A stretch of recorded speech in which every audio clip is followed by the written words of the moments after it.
Koothuparamba MLA. K P. മോഹനനെ കയ്യേറ്റം ചെയ്ത സംഭവത്തിൽ 25 പേർക്കെതിരെ കേസെടുത്തു. പോലീസ് സ്വമേധയാണ് കേസെടുത്തത്. അതേസമയം കെ.പി. മോഹനനെ കയ്യേറ്റം ചെയ്ത നടപടി പ്രതിഷേധാർഹമെന്ന് എൽ.ഡി.എഫ് കൂത്തുപറമ്പ് നിയോജകമണ്ഡലം പ്രസ്താവനയിൽ ചൂണ്ടിക്കാട്ടി.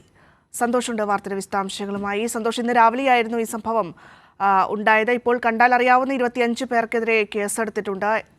വിവരങ്ങൾ.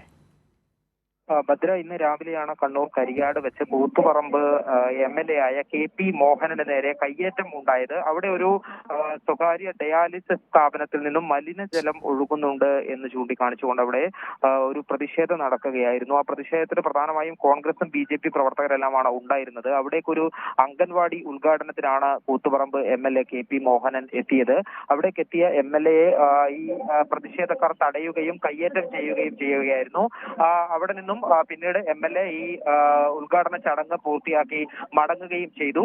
ഇപ്പോൾ ഈ കയ്യേറ്റം ചെയ്യാൻ ശ്രമിച്ച സംഭവത്തിനെതിരെ പോലീസ് സ്വമേധയാ കേസെടുത്തിരിക്കുകയാണ്. കണ്ടാൽ അറിയാവുന്ന 25 പേർക്കെതിരെയാണ് പോലീസ് സ്വമേധയാ കേസെടുത്തിരിക്കുന്നത്.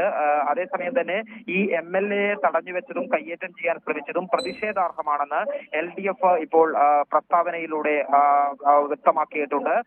ജനാധിപത്യത്തിന് നേരെയുള്ള കയ്യേറ്റമാണ് ഉണ്ടായിരിക്കുന്നത് എന്നുള്ളതാണ് LDF കൂത്തുപറമ്പ് നിയോജക മണ്ഡലം കമ്മിറ്റി പ്രസ്താവനയിലൂടെ വ്യക്തമാക്കിയിരിക്കുന്നത്. ഭദ്ര. ശരി, സന്തോഷാണ് വാർത്തയുടെ വിശദാംശങ്ങൾ നൽകിയത്. കൂത്തുപറമ്പ് എം.എൽ.എ. കെ.പി. മോഹനനെ കയ്യേറ്റം ചെയ്ത സംഭവത്തിലാണ് 25 പേർക്കെതിരെ ഇപ്പോൾ കേസെടുത്തത്. പോലീസ് സ്വമേധയാ കേസെടുക്കുകയായിരുന്നു.